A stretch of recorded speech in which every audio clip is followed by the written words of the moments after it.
Assalamualaikum warahmatullahi wabarakatuh. Kami dari kelompok satu ingin presentasikan hasil diskusi kami mengenai seminar pada Galeri Investasi Unpam, pasar modal investasi untuk kita. Untuk pemenuhan tugas mata kuliah akuntansi keuangan 2 dengan dosen mata kuliah Ibu Ayumi. Sebelumnya perkenalkan, nama saya Ade Miftahudin. Perkenalkan, saya Anggi Novianti. Perkenalkan, nama saya Cynthia Febi Rahayu. Perkenalkan, nama saya Lydia Wati Sinaga. Perkenalkan, nama saya Titin Sumiati. Apa itu pasar modal? Pasar modal merupakan kegiatan yang berhubungan dengan penawaran umum dan perdagangan efek perusahaan publik yang berkaitan dengan efek yang diterbitkannya, serta lembaga dan profesi yang berkaitan dengan efek. Pasar yang menjual belikan berbagai instrumen keuangan jangka panjang seperti reksadana, saham, obligasi, sukuk, ETF, dan lain-lain, mempertemukan antara pihak yang memiliki dana dengan pihak yang membutuhkan dana. Kemudian ada produk pasar modal. Yang pertama itu saham. Saham adalah surat yang menjadi bukti bahwa seseorang memiliki bagian modal suatu perusahaan. Seseorang yang memiliki saham artinya memiliki hak atas bagian aset perusahaan. Keuntungan membeli saham. Yang pertama ada capital gain, merupakan keuntungan dari jual beli saham berupa selisih antara nilai jual dengan nilai beli saham. Yang kemudian ada dividen. Bagian keuntungan perusahaan yang dibagikan kepada pemegang saham bisa berupa dividen tunai atau dividen saham. Selanjutnya yaitu risiko membeli saham. Yang pertama tidak mendapat dividen, yang kedua capital loss, yang ketiga saham disuspend atau dihentikan perdagangannya, dan yang keempat adalah saham di-delist atau dikeluarkan. Kemudian informasi perdagangan saham di Bursa Efek Indonesia. Sejak 26 November 2018, penyelesaian transaksi saham lebih cepat menjadi 2 hari dari sebelumnya 3 hari. Transaksi dilakukan dalam bentuk online. Transaksi dilakukan dengan menggunakan aplikasi dari perusahaan sekuritas. AB akan mengenakan biaya transaksi untuk setiap jual maupun yang dilakukan oleh investor, atau fee transaksi sudah termasuk pajak.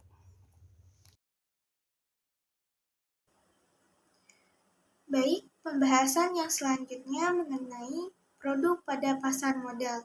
Produk pada pasar modal yang akan saya jelaskan memiliki 4 macam. Yang pertama ada obligasi. Apa itu obligasi?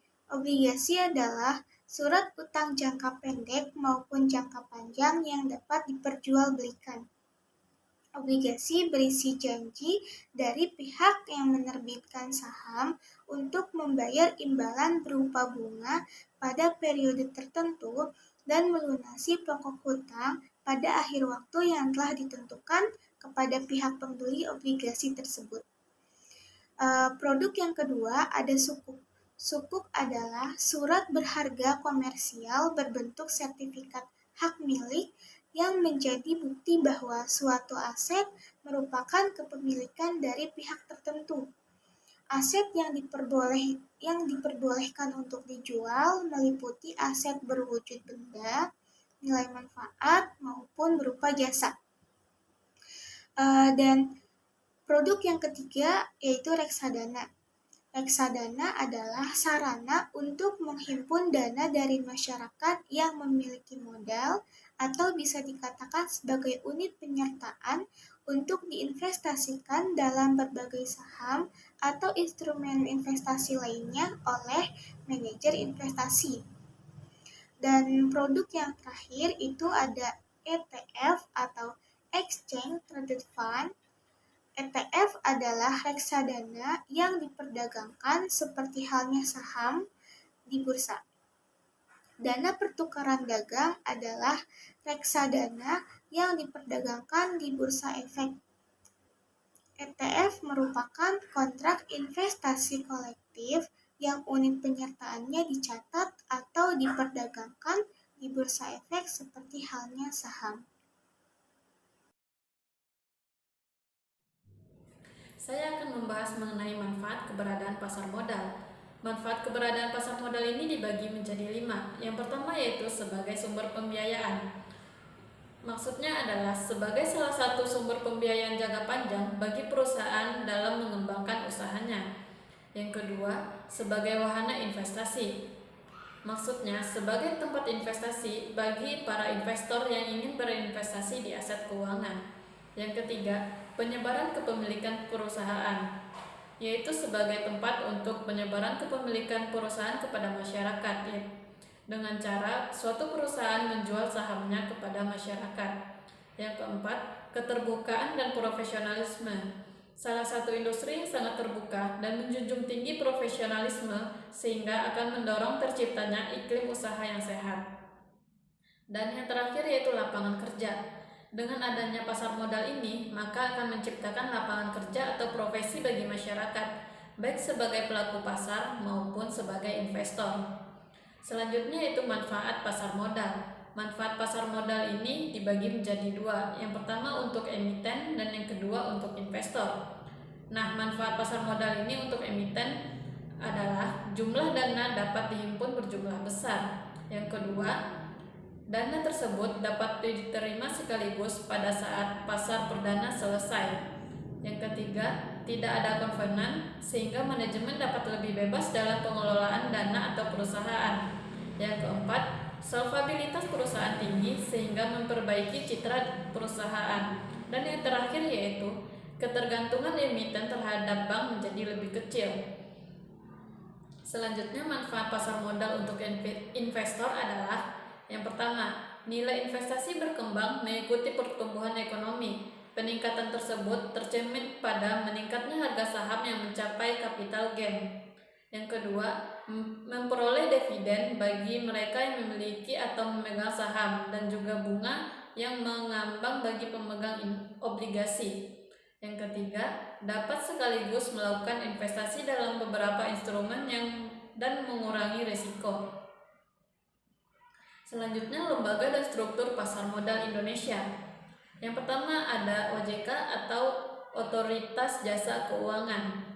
OJK ini didirikan pada tahun 2011 untuk menggantikan fungsi Badan Pengawas Pasar Modal sebagai pengawas seluruh aktivitas yang terjadi di pasar modal. Yang kedua ada Bursa Efek. Saat ini Bursa Efek ada dua. Yang pertama itu Bursa Efek Jakarta dan Bursa Efek Surabaya.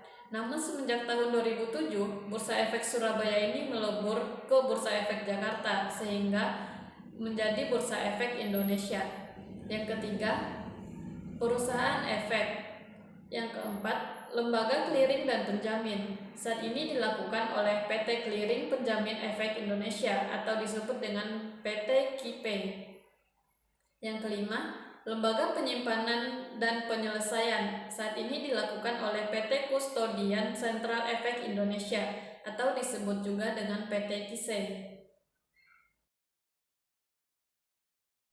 Investasi. Apa itu investasi? Investasi adalah suatu kegiatan menanam modal baik langsung maupun tidak dengan harapan pada suatu waktu nanti pemilik modal mendapatkan sejumlah keuntungan dari hasil penanaman modal tersebut. Atau investasi juga dapat diartikan sebagai mengolah aset atau harta sehingga aset atau harta tersebut dapat memberikan hasil di kemudian hari. Yang selanjutnya, kenapa sih investasi itu perlu? Investasi perlu karena investasi merupakan sebuah kegiatan menanam modal dalam jangka waktu yang cukup lama dengan harapan dapat memperoleh keuntungan di masa depan.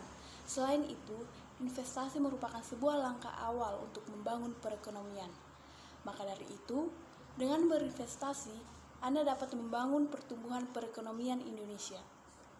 Oke, materi selanjutnya yaitu apa saja sih manfaat investasi? Manfaat investasi ada 3. Yang pertama, menghindari dari inflasi. Yang kedua, meningkatkan nilai uang atau kekayaan. Dan yang ketiga, memenuhi kebutuhan masa mendatang. Kita bahas satu-satu. Yang pertama, menghindari dari inflasi. Inflasi yang terjadi setiap tahun membuat nilai aset berkurang. Dengan melakukan investasi, maka aset juga akan berkembang, menghasilkan nilai tambah sehingga bisa mengimbangi gegerusan inflasi. Yang kedua, meningkatkan nilai uang atau kekayaan. Manfaat dari tujuan investasi adalah untuk meningkatkan nilai kekayaan. Bayangkan jika kamu memiliki inflasi berupa emas dengan harga yang naik setiap tahunnya. Tentunya hal tersebut akan menjadi sumber penghasilan tambahan untuk meningkatkan harta. Kemudian yang ketiga yaitu memelihara kebutuhan di masa yang akan datang. Salah satu manfaat investasi adalah untuk mempersiapkan kebutuhan yang tidak terduga di masa depan. Nilai aset yang cenderung naik akan menjadi sarana mencari keuntungan yang dapat sewaktu-waktu dicairkan atau ditukarkan dengan sumber daya ketika dibutuhkan. Materi selanjutnya yaitu inflasi. Apa sih inflasi itu? Inflasi adalah proses meningkatnya harga-harga secara umum dan terus-menerus. Atau dengan kata lain, proses penurunnya nilai mata uang secara terus-menerus. Inflasi terjadi hampir setiap tahun. Keadaan ini membuat nilai mata uang selalu mengalami penurunan. Agar bisa terhindar dari keadaan tersebut, tingkat suku bunga tabungan harus lebih tinggi ketimbang presentasi inflasi. Namun saat ini, tingkat suku bunga tabungan tergolong rendah dan tidak bisa mencukupi naiknya presentasi inflasi. Oleh karena itu, investasi dapat menjadi salah satu sarana membuatmu agar terhindar dari dampak inflasi. Kita bisa meningkatkan pertumbuhan uang sehingga mengalahkan tingginya tingkat inflasi. Teman-teman tahu nggak sih kemana kita harus berinvestasi?